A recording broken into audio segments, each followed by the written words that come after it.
ਰਾਣੀ ਜਾਂ ਸ਼ਾਇਦ ਮੈਂ ਕਹਾਂ ਉਹਦੇ ਕੋਲ ਸੀ ਮੈਂ ਉਹਨੇ ਉਹਦਾ ਕਮਰਾ ਦੁਖਾ ਲਿਆ ਹੈ ਨੀ ਇਹ ਅੱਛੀ ਨੋਰਵੀਜਨ ਲੱਕੜੀ ਉਹਨੇ ਕਿਆ ਰਹਿਣਾ ਤਾਂ ਬਹਿ ਜਾ ਜਿੱਥੇ ਵੀ ਤੇਰੀ ਮਰਜ਼ੀ ਮੈਂ ਆਲੇ ਦੁਆਲੇ ਦੇਖਿਆ ਕੋਈ ਉੱਥੇ ਕੁਰਸੀ ਨਹੀਂ ਸੀ ਮੈਂ ਦੂਈ ਤੇ ਬਹਿ ਗਿਆ ਸਮਾਂ ਸੋਚ ਕੇ ਉਹਦੀ ਸ਼ਰਾਬ ਪੀ ਕੇ ਅਸੀਂ 2 ਵਜੇ ਤੱਕ ਗੱਲਾਂ ਕੀਤੀਆਂ ਫੇ ਉਹਨੇ ਕਿਹਾ ਸੌਣ ਦਾ ਸਮਾਂ ਹੋ ਗਿਆ Ramón Lobo, buenos días. Muy buenos días, ¿qué tal? ¿Cómo va ese segundo trabajo, segundo empleo, el de firmar libros en la Feria del Libro? Bien, ayer bien.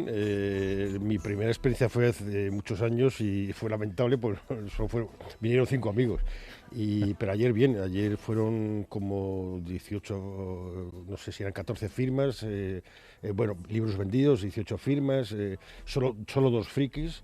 Y también tengo que decir que la mitad de la gente que vino eran oyentes del programa. ¿Y se quejan de algo? O... No, me decía que me dieras un poco más de tiempo. Yo les decía que sí, que bueno, pero que a veces más de tiempo luego Exacto. se quejarían de exceso de tiempo. Y hubo una que me mandó muchos recuerdos para ti, pero no pienso dártelos. No me los des. De todas maneras, a lo mejor más Ramón Lobo es demasiado Ramón Lobo. Tú nunca Sí, sabes. no, yo creo que es suficiente para todos. Vamos a empezar. Heartbreaks and promises, I've got more than my share.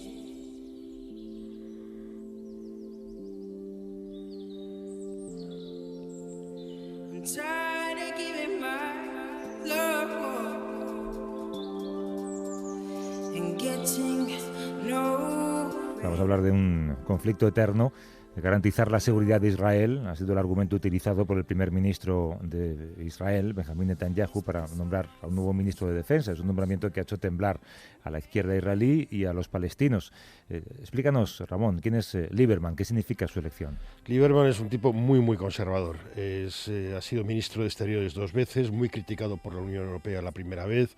Es un tipo que está lleno de declaraciones explosivas. En el fondo lo que quiere es la expulsión de los palestinos. Él pertenece un poco a lo que se llama los sionistas revisionistas, que nacen incluso con Israel, que son aquellos que quieren que solo haya judíos dentro de Israel. De hecho, una declaración suya fue cuando defendió cortar la cabeza a los árabes israelíes que están en contra del Estado. Además de este giro a la derecha del Ejecutivo, querías hablarnos también del acoso y derribo que están sufriendo las ONGs. Si esta derechización del gobierno es producto de una derechización general, donde Netanyahu, que no se ha llevado nada bien con Obama estos 8 años, está Ni ahora... bien ni mal, no se ha llevado. No se ha llevado. Yo creo que, no sé, incluso pues hay gente en Israel, Aretz, por ejemplo, no recuerdo ahora el articulista que dice que Netanyahu es el principal peligro para Israel. Esto lo ha dicho también algún columnista americano, ¿no? Como Friedman. El caso es que ahora ha empezado él a apretar las tuercas a las ONGs, digamos, que ellos llaman de izquierda radical, pero serían como, no sé, como aquí podría ser el PSOE, o que simplemente se dedican a defender los derechos humanos. Por ejemplo, en el caso de los palestinos, Break the Silence, que es muy importante, porque son los militares, exmilitares, que van denunciando las violaciones de derechos humanos o los excesos del ejército israelí. Thomas Friedman, que escribió un tratado sobre este conflicto hace 25 años y parece mentira que siga enteramente vigente si lo relees ahora. Para ampliar la información nos acompaña Eugenio García Gascón, que es corresponsal del Diario Público en Jerusalén. ¿Cómo estás, Eugenio? Buenos días. Muy buenos días a todos los oyentes, estoy perfectamente, gracias. ¿Cómo ha sido posible la entrada en el gobierno de este hombre, con ese carácter, Lieberman? Bueno, hay varios factores, pero yo creo que un factor importante es el hecho de que en las últimas semanas ha aumentado la presión internacional. Recordemos que el viernes, por ejemplo, en París se celebró una conferencia insólita con 28 países para impulsar el proceso de paz que está absolutamente parado, y hay una cierta presión de la comunidad internacional que no es suficiente todavía para que Israel decida retirarse de los territorios ocupados, pero esto Israel no lo quiere. Entonces la manera que ha tenido Netanyahu de responder a esta presión, que es muy ligera por otra parte internacional, ha sido nombrando a un ministro que está muy a la derecha de él, que ya está muy a la derecha, ¿no? Entonces creo que este ha sido el principal factor que ha hecho posible que Lieberman sea ministro de Defensa, un cargo que es el segundo cargo más importante del gobierno después del primer ministro. ¿Y qué está pasando con las ONGs como Break the Silence? Incluso Bezalel ha dicho el otro día que no iba a presentar más denuncias contra violaciones al ejército porque no sirve para nada. Bueno, lo que está pasando es, mira, voy a decírtelo con las expresiones que han hecho en los últimos días dos importantes figuras del país. Una es el número 2 del ejército, el general Yair Golan, que ha dicho que Israel empieza a tener tendencias similares a la Alemania de los años 30 del siglo pasado, es decir, antes del Holocausto, pero ya con el partido nazi en el poder. Esto lo ha dicho el número 2 del ejército. Ha sentado muy mal al gobierno, pero el gobierno ha cuidado de no montar un escándalo expulsándolo.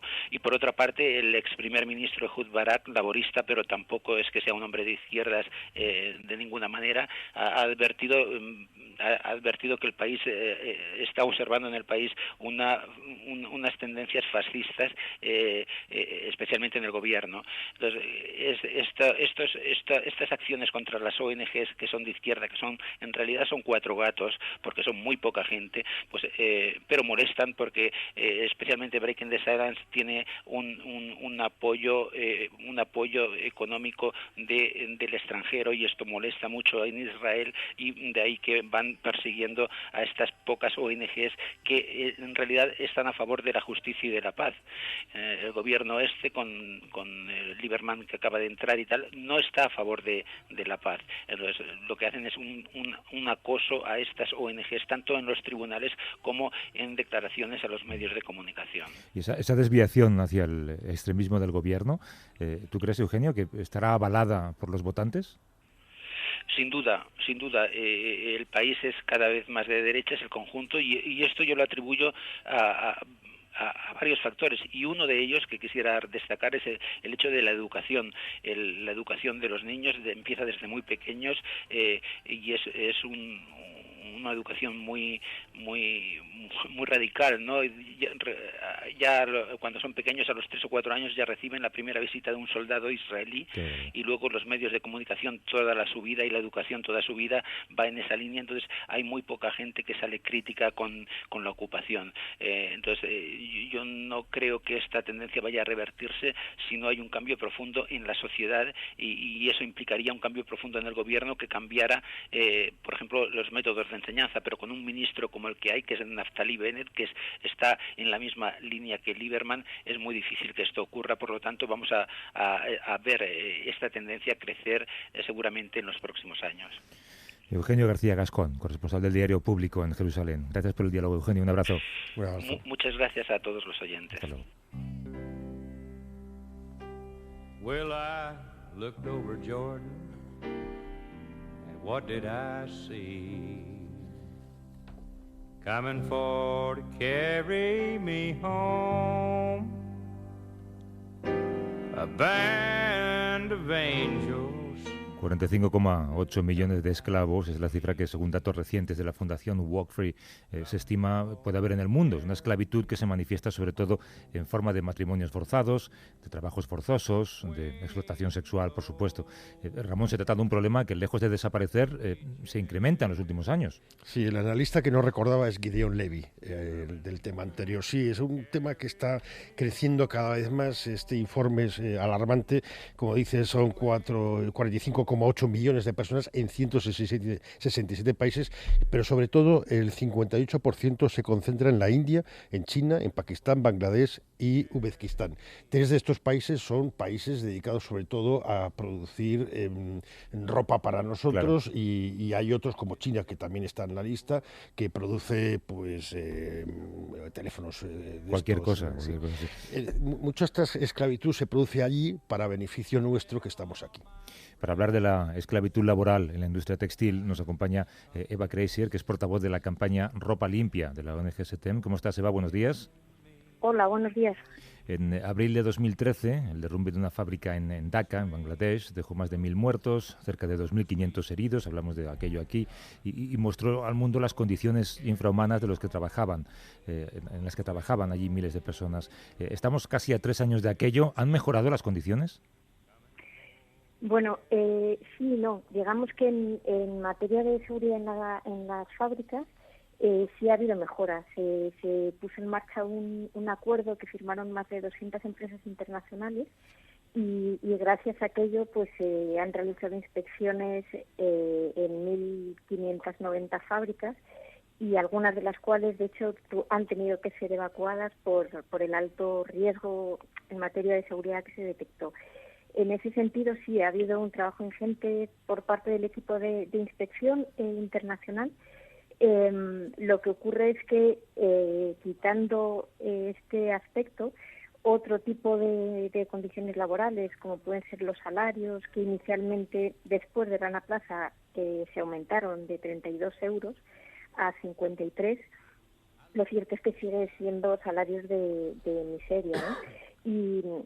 Y lo que es más importante, ¿no? Uno de los logros un poco que se vendió también por parte del gobierno de Bangladesh después de la catástrofe, que fue como el aumento en el registro de sindicatos en las fábricas, que hubo 300 nuevos sindicatos registrados, pues lo cierto es que también 2 años después, en 2015, se estaba rechazando el 73% de las peticiones de registro de sindicatos y 3 años después, o sea, a día de hoy, 1/3 de estos que vendieron como gran logro, pues están desapareciendo o bien por cierre de fábricas que tienen sindicato o bien por acoso y derribo a sindicalistas y despidos.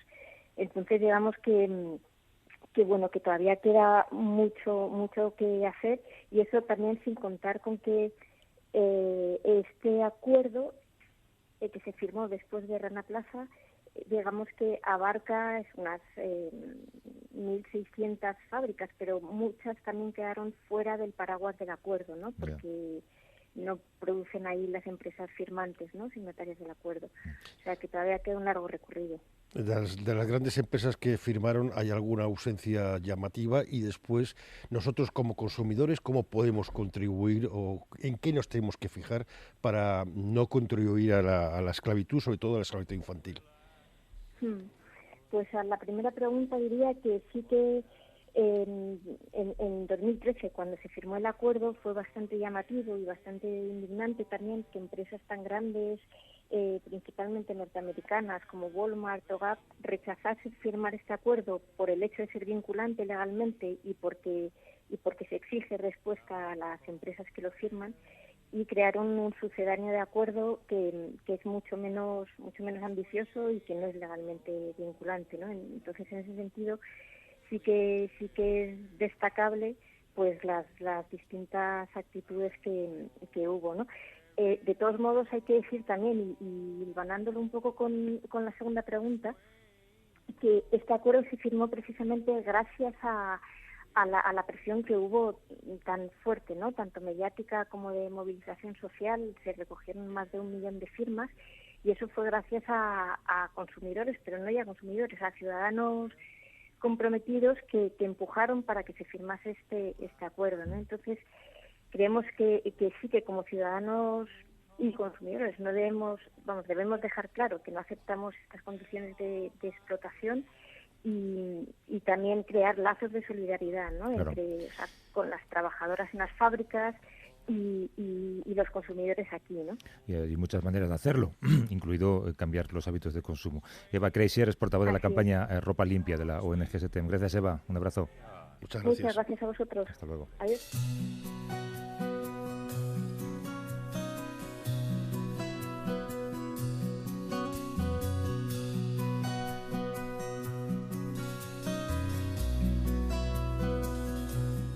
Ese informe, Ramón, sobre la esclavitud, hablábamos antes de India, de Pakistán, pero también habla de esclavitud industrializada en Europa, ¿no? Sí, aquí en España se habla de 8.000 y pico casos, pero hay muchos más gente que está viviendo unas condiciones lamentables. Pero hay un vídeo que nunca he encontrado otra vez, que era un vídeo de dibujos animados, que era como una niña hacía un traje y después aquí otra niña se lo ponía y lo tiraba.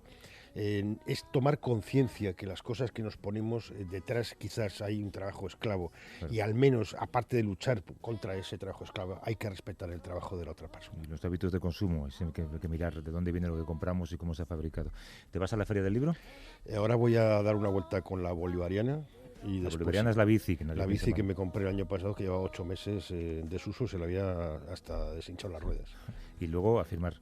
Luego a firmar, sí, a ver si viene alguien. Déjame hacer un llamamiento, si alguien va a que Ramón le firme su libro, no le digan que necesita más tiempo en este programa, porque se viene arriba. Sí, caseta 96. Hasta luego, Ramón. Gracias.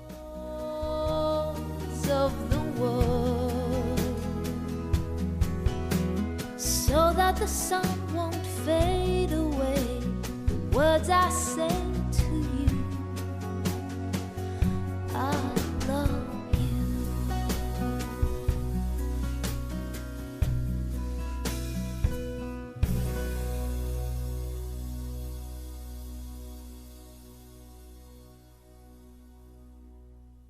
A vivir que son 2 días. Javier del Pino.